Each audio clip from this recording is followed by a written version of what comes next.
नमस्कार दोस्तों, स्वागत है आपका हमारे यूट्यूब चैनल एग्ज़ाम सभा में। और आज के वीडियो में हम देखने वाले हैं कि जो आपका टेंस होता है, जो हमने एक श्रृंखला स्टार्ट की है, उसमें आपका जो प्रेजेंट टेंस है यानी कि जो वर्तमान काल है, उसमें 4 तरह के वाक्य बनते हैं। मैंने आपको पिछले पिछले वीडियो में बताया था। तो अगर आपने उस वीडियो को नहीं देखा तो आप जाके देख लीजिए। और इस वीडियो में हम जानेंगे कि जो 4 तरह के वाक्य होते हैं, वो चारों तरह के वाक्य में जो आपका पहला तरह का वाक्य है, वो कैसे बनता है। तो मैंने आपको बताया था पिछले वीडियो में कि जो आपका जितने भी टेंस हैं, प्रेजेंट टेंस हो, चाहे आपका पास्ट टेंस हो, चाहे फ्यूचर टेंस हो, तो उसमें 4 तरह के वाक्य बनते हैं। पहला होता है आपका सिंपल, सिंपल वाला जो होता है। दूसरा होता है आपका कंटिन्यूअस। तीसरा होता है आपका परफेक्ट। और चौथा होता है आपका परफेक्ट कंटिन्यूअस। तो अगर आपको इसके बारे में पता नहीं है तो आप पिछले वीडियो को जाके देखिए, आपको इसका आइडिया लग जाएगा। तो आज के वीडियो में जो हम पहला टाइप है, तो देखिए, हम बात करेंगे प्रेजेंट टेंस की। हम स्टार्ट करेंगे प्रेजेंट टेंस से, प्रेजेंट से। तो प्रेजेंट टेंस का जो पहला है, तो वो क्या है? वो है आपका सिंपल। तो 4 तरह का बताया था मैंने आपको। तो प्रेजेंट सिंपल, प्रेजेंट आपका कंटिन्यूअस, प्रेजेंट इंडेफिन परफेक्ट, और फिर आपका लास्ट में आएगा प्रेजेंट परफेक्ट कंटिन्यूअस। तो इस तरह से 4 तरह के वाक्य होते हैं। तो हम जो है पहले स्टार्ट करेंगे प्रेजेंट सिंपल सेंटेंस से। कई जगह पे आप ये जो सिंपल वर्ड है ना, आपको ये दूसरे नाम से भी मिलता है। इसको बोलते हैं इंडेफिनिट। इंडेफिनिट स्पेलिंग देख लीजिए, इंडेफिनिट की ये होती है INDEFINITE। तो कई जगह पे इस नाम से भी मिलता है आपको ये। और देखिए, जो आपका वर्तमान काल यानी प्रेजेंट टेंस है, तो अगर वो पहला तरह का वाक्य होगा सिंपल तरह का, तो उसको हम बोलेंगे प्रेजेंट सिंपल सेंटेंस, या फिर हम उसको प्रेजेंट इंडेफिनिट भी बोलते हैं। तो चलिए देखते हैं कैसे स्टार्ट करते हैं हम। तो देखिए, जो आपका प्रेजेंट सिंपल टेंस है, प्रेजेंट सिंपल, इस तरह के वाक्य जो हैं वर्तमान काल में माने जाते हैं। और इस तरह का जो टेंस होता है उसकी पहचान कैसे करेंगे? तो देखिए, कोई भी वाक्य अगर दिया हुआ है आपको और आपको पहचानना है कि ये कौन से टेंस में है, तो आप उसकी क्रिया को देखेंगे, जो उसकी क्रिया है और सहायक क्रिया है। तो क्रिया और सहायक क्रिया पहचानना मैंने आपको पिछले वीडियो में बताया था। तो चलिए देखते हैं कि क्या होगा। तो देखिए, यहाँ पे इसकी पहचान कैसे होती है। पहचान में आप लिखेंगे यहाँ पे सिंपल जो प्रेजेंट होता है या प्रेजेंट इंडेफिनिट होता है, इस तरह के वाक्यों में काम का होना या करना पाया जाता है। मतलब ऐसा लगता है कि काम या तो हो रहा है या तो किया जा रहा है, मतलब वो अभी हो रहा है या किया जा रहा है। तो ऐसा जो है इसमें पहचान की जाती है। और इन तरह के वाक्यों के अंत में सामान्यतः क्या आता है? ता है, ती है, ते है, ये आता है, या ता हूँ आता है। ता है, ती है, ते है या ता हूँ। तो ये 4 जो चीज़ें हैं आपको किसी भी क्रिया के लास्ट में दिखाई दें, तो आप समझ जाइए कि वो जो है प्रेजेंट सिंपल टेंस या प्रेजेंट इंडेफिनिट टेंस है। तो ये पहचान है। जैसे एग्जांपल के लिए देख लीजिए, मैं अपना पाठ याद करता हूँ, ताहू पे ध्यान दें। सीता एक मधुर गाना गाती है, ती है पे ध्यान दें। इसी तरह राम खाना खाता है, रमेश घर जाता है। तो और या फिर मैं खाना खाता हूँ, हम सब खाना खाते हैं, हम सब गाना गाते हैं। तो जिन शब्दों के लास्ट में ता है, ती है, ते है, या फिर ता हूँ, ये 4 जो हैं चीज़ें अगर आती हैं, तो वो जो है आपका प्रेजेंट सिंपल टेंस की पहचान हो जाएगी। तो इस तरह के जब भी सेंटेंस हो तो उनको इंग्लिश में हम ट्रांसलेट करने के लिए कैसे करेंगे, इसका कुछ रूल है। तो इस टेंस को स्टार्ट करने बता दूं मैं कि हर टेंस जिसको हम पढ़ेंगे, उस टेंस में आपके जो है 3 तरह के वाक्य बनते हैं। पहला है अफर्मेटिव, दूसरा है नेगेटिव और तीसरा है इंट्रोगेटिव। इनकी स्पेलिंग देख लीजिए आप यहाँ पे, मैं दिखा दूंगा आपको। ये अफर्मेटिव, पहला अफर्मेटिव वाला, इसको बोलते हैं हिंदी में सकारात्मक। सकारात्मक यानी कि इसको, इस तरह के वाक्य को देख के लगता है कि कुछ सकारात्मक हो रहा है, यानी कि कुछ पॉजिटिव हो रहा है। तो इसको बोलते हैं अफर्मेटिव सेंटेंसेस, यानी सकारात्मक वाक्य। जैसे मैं अपना पाठ याद करता हूँ, तो इसका मतलब है ये कार्य जो है सकारात्मक रूप से हो रहा है। अगर यही नकारात्मक रूप से हो रहा है, मतलब जिसमें नहीं आता है, मैं अपना काम नहीं कर रहा हूँ, तो उसके उसके बारे में हम अगले वीडियो में बात करेंगे। उसको बोलते हैं नेगेटिव सेंटेंसेस। और तीसरा होता है इंट्रोगेटिव, जिसको बोलते हैं प्रश्नवाचक शब्द। तो इस तरह के प्रश्नों में जो है, जो प्रश्नवाचक सूचक शब्द आते हैं, क्या, कहाँ, कैसे, कब, क्यों। जैसे राम कहाँ जा रहा है, तुम क्या कर रहे हो, तो राम क्या कर जाता है, राम कहाँ जाता है, तुम क्या करते हो। तो ये सब जिस तरह के वाक्य हैं ये सब इंट्रोगेटिव हैं, तो इनको भी हम आगे वीडियो में देखेंगे। इस वीडियो में हम केवल ये देखेंगे कि जो आपका सिंपल प्रेजेंट है, यानी प्रेजेंट सिंपल टेंसेज है या प्रेजेंट इंडेफिनिट टेंस जिसको हम देख रहे हैं, उसमें अफर्मेटिव वाला कैसे बनाते हैं। अगर आप अफर्मेटिव वाला बना लेंगे अच्छे से तो बाकी भी आप बहुत अच्छे से बना पाएंगे। तो रूल देख लेते हैं फटाफट। तो देखिए, रूल नंबर जो है आपका, ये आप देख सकते हैं रूल को, और इस तरह के वाक्यों की पहचान मैंने आपको बता दी है। अब आपको देखना है कि इस तरह के वाक्य बनाते कैसे हैं। तो इसके लिए 4 रूल हैं, रूल नंबर 1, 2, 3, 4, इन चारों को फॉलो करेंगे तो आपका जो है वाक्य बन जाएगा। तो देखिए क्या कैसे स्टार्ट करेंगे। रूल नंबर 1 क्या है, सिंगुलर नंबर थर्ड पर्सन कर्ता के साथ वर्ब में एस या ई एस लगा देते हैं। तो अगर कोई भी अगर आपका सिंगुलर नंबर है, मतलब मान लीजिए जैसे कि आपने सिंगुलर नंबर और प्लूरल नंबर पढ़ा होगा। जैसे राम जो है एक सिंगुलर नंबर है, मतलब एक ही आदमी का बोध हो रहा है। और प्लूरल मतलब क्या होता है, जिसमें कई लोगों का बोध होता है, ठीक है। तो उस तरह की चीज़ों में हम जो है ध्यान रखेंगे कि वर्ब में एस या ई एस लगा देंगे। जैसे मान लीजिए राम है, राम क्या है, राम केवल एक कोई आदमी है ना, एक वचन है, एक वचन है। तो उसमें जो है वर्ब जो होगा क्रिया होगी, उसमें यस या ई एस लगाना आपको नहीं है, मतलब ऐसे ई एस लगाना है आपको। लेकिन अगर यही बहुवचन है, जैसे मान लीजिए हम सब, तुम सब, वे, ये सब जो शब्द हैं, इसको देख के लग रहा है कि ये कई लोग हैं, मतलब अकेला कोई आदमी नहीं है, कई लोग हैं। तो इन सब इस तरह के शब्दों में जो है हम एस या ई एस वर्ब में या क्रिया में नहीं लगाते हैं।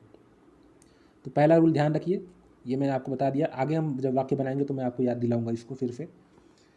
तो सिंगुलर नंबर थर्ड पर्सन कर्ता के साथ वर्ब में एस या ई एस लगा देते हैं। किसी भी नाउन सब्जेक्ट को थर्ड पर्सन समझना चाहिए। तो देखिए, पहले इसने कहा कि एक वचन थर्ड पर्सन मतलब उत्तम पुरुष कर्ता के साथ वर्ब में एस या ई एस लगा देते हैं। और कोई भी नाउन हो, नाउन की परिभाषा आप जानते हैं, नाउन मतलब होता है आपका संज्ञा। किसी भी वस्तु, व्यक्ति या स्थान के नाम को संज्ञा बोलते हैं। तो कोई भी व्यक्ति, वस्तु, स्थान अगर अकेला है तो उसको थर्ड पर्सन समझेंगे, यानी कि उत्तम पुरुष समझेंगे। देखिए यहाँ पे प्लूरल, दूसरा रूल नंबर 2 पे चलते हैं। तो पहले में क्या है कि जब भी सिंगुलर नंबर एक वचन उत्तम पुरुष कर्ता के साथ हम जो है क्रिया में एस या ई एस लगाते हैं। लेकिन अगर ये बहुवचन हो, प्लूरल नंबर हो, तो कर्ता में जो है वर्ब में जो है हम एस या ई एस नहीं लगाते हैं। तो ध्यान दीजिए, जब भी एक वचन हो तो एस या ई एस लगाना है, बहुवचन हो तो नहीं लगाना है। अब देखिए तीसरा क्या है, आई और यू के साथ वर्ब में एस या ई एस नहीं आता, ये ध्यान देने वाली बात है। आई मतलब मैं, यू मतलब तुम। तो मैं और तुम इन दोनों को छोड़ दें तो बाकी जितने भी दुनिया में कर्ता आते हैं जो एक आदमी का बोध कराते हैं, एक वचन का, उनके साथ एस या ई एस लगाना है आपको।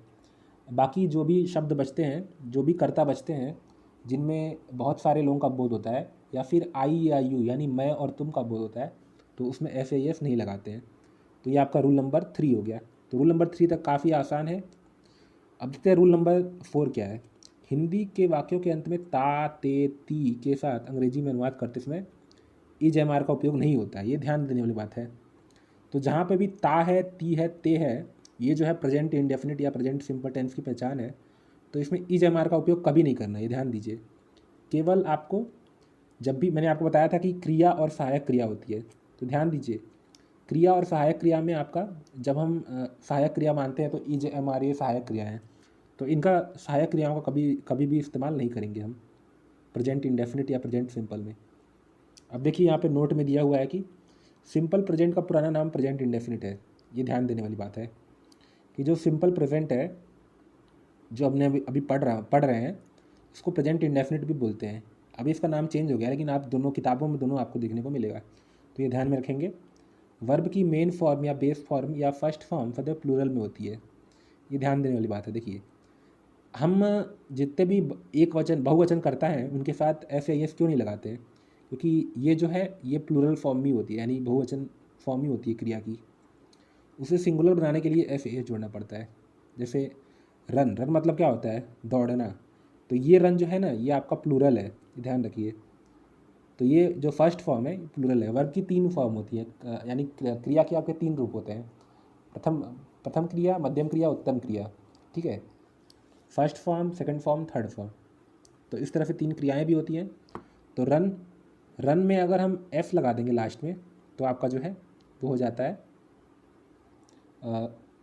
वो एकल हो जाता है, मतलब वो सिंगल हो जाता है। तो इस तरह से हम इस्तेमाल करेंगे। वाक्य बनाएंगे तो काफ़ी आपको अच्छी तरह से समझ में आएगा। चलिए सीधे चलते हैं, वाक्य देखते हैं कैसे वाक्य बनाएंगे। तो इन्हीं दोनों को उदाहरण मैं देख लेता हूँ कैसे बने हैं, ये देख लेते हैं। पहला है मैं अपना पाठ याद करता हूँ। तो पहला इसको ध्यान से देखिए, मैं इसको दिखाता हूँ आपको। ये अफर्मेटिव बना रहे हैं तो इसमें आपका ये सकारात्मक वाक्य है, मतलब इसमें कुछ हो रहा है। और सकारात्मक वाक्य का मतलब ये हुआ कि ये जो है पॉजिटिव रूप से हो रहा है, मतलब इसमें कुछ नहीं शब्द नहीं है, या क्या, कहाँ, कैसे, ये जो प्रश्नवाचक शब्द हैं ये नहीं है। तो सकारात्मक की पहचान ये है कि इसमें नहीं शब्द नहीं होगा, और कहाँ, कैसे, कब, क्या, कैसे, जो भी है ये सब नहीं होगा। तो ये सकारात्मक है। चलिए देखते हैं कैसे बनाएंगे। तो इसमें पहचानते हैं पहले कर्ता कौन है। तो देखिए, मैं अपना पाठ याद करता हूँ, तो इसमें जो काम को कर रहा है वो कर्ता होगा। तो कर्ता वही होता है जो क्रिया को करता है। तो पहले क्रिया पहचानिए, क्रिया कौन है। पाठ याद करता हूँ, तो पाठ याद करता हूँ जो है आप देख रहे होंगे, तो ये पाठ को याद कर रहा है। तो पाठ तो आपका क्रिया में नहीं आएगा, लेकिन याद करता हूँ जो है, याद करता हूँ मतलब, याद करता हूँ मतलब रिमेंबर, रिमेंबर मतलब याद करता हूँ। तो अपना पाठ याद कर रहा है, तो याद करना जो है क्रिया है। तो याद करता हूँ क्रिया हो गया। और मैं कौन कर रहा है, मैं कर रहा हूँ। तो मैं जो है कर्ता हो गया, तो मैं कर्ता हो गया, याद करता हूँ क्रिया हो गया। और पाठ क्या है, पाठ जो है वो आपका कर्म है, मतलब कर्म है। और अपना मतलब वो मतलब कर्ता और कर्म को आपस में जोड़ रहा है। तो इसके बारे में भी हम जानेंगे क्या होता है ये बाद में। अभी फ़िलहाल आप इतना जान लीजिए कि ये जो है वाक्य का संरचना है। तो अब देखें क्या करते हैं। जब भी आप इस तरह के वाक्य बनाते हैं जिनके लास्ट में ता है, ती है, ते है, ता हूँ आता है, तो वो प्रेजेंट इंडेफिनिट होता है। और इस तरह के वाक्य में पहले कर्ता को लिखेंगे, कर्ता, कर्ता के बाद फिर क्या लिखेंगे, कर्ता के बाद लिखेंगे आप कर्म, कर्ता के बाद आप क्रिया लिखेंगे, क्रिया, क्रिया लिखेंगे। और क्रिया में अगर वो प्रथम, अगर आपका फर्स्ट फॉर्म है, अगर आपका ये एक वचन है, बहुवचन है, उसके आधार पे एफ या ई एफ लगाएंगे कर्ता इसमें आपका क्रिया में। और फिर आपका लास्ट में रहेगा कर्म। बाकी जो बीच में बचता है उसको एडजस्ट करेंगे। चलिए देखते हैं बनाते हैं कैसे बनेगा। तो आप बताइए इसमें कर्ता कौन है। कर्ता आपका है मैं। तो मैं जो है आपका कर्ता है, तो इसकी स्पेलिंग होती है आई, आई मतलब मैं। उसके बाद क्या हो गया, पाठ याद करता हूँ क्रिया है, क्रिया याद करता हूँ क्रिया है। तो याद करना क्या बोलते हैं, लर्न, लर्न मतलब याद करना। ठीक है। अब ये बताइए आई क्या है, आई मतलब मैं। लेकिन मैंने आपको रूल नंबर 3 बताया था कि रूल नंबर 3 में कहा गया है कि ये जो आपका मैं है उसके साथ यस या यस कभी नहीं लगाना है, तो इसमें नहीं लगाएंगे। और उसके बाद हो गया याद करता हूँ हो गया, फिर आपका मैं, अपना पाठ। तो अपना पाठ मतलब माई लेसन, ये आपका जो है कर्म हो गया। तो इस तरह से ये पहला शब्द हो गया। दूसरा है आपका, चलिए दूसरा देखते हैं, सीता एक मधुर गाना गाती है। तो आप पहचान सकते हैं कि इसमें कर्ता कौन है। तो सीता कर्ता है, गाना गाती है में गाती है आपका क्रिया हो गया, गाना आपका जो है कर्म हो गया। एक मधुर जो है वो आपका एक तरह का एडजेक्टिव है। तो एडजेक्टिव के बारे में हम डिटेल में पढ़ेंगे बाद में। फिलहाल के लिए देखते देखते हैं कैसे बनेगा। तो सीता कर्ता हो गया, गाती है तो सिंग। अब ये बताइए कि सीता जो है गाना गा रही है, तो सीता एक है, एक वचन है, तो इसमें एस या ई एफ लगाएंगे। तो सिंग है तो इसमें एस लगेगा। और इसके बाद हो गया आपका क्या गा रही है, गाना, तो एक मधुर गाना। तो सॉन्ग जो है आपका आपका कर्म है। और उसके पहले हम एडजेक्टिव लगाएंगे यानी विशेषण लगाएंगे, तो a sweet song, a sweet song. तो यहाँ पे आपका ये हो गया। तो इस तरह से आपका ये वाक्य दोनों बन चुका है। तो देखते हैं आपके लिए ये है आपको ये जो 3 मैंने आपको दे रखे हैं 4 वाक्य, ये आपको जो है बनाने हैं। ये आपके लिए समझ लीजिए होमवर्क की तरह है। और आप जो है इसको जब कर लेते हैं तो आप अगले वीडियो में इसका जो है सॉल्यूशन या उत्तर देख पाएंगे। तो अगर आपको वीडियो पसंद आया तो लाइक कीजिए, शेयर कीजिए और हमारे चैनल को सब्सक्राइब करिए। धन्यवाद।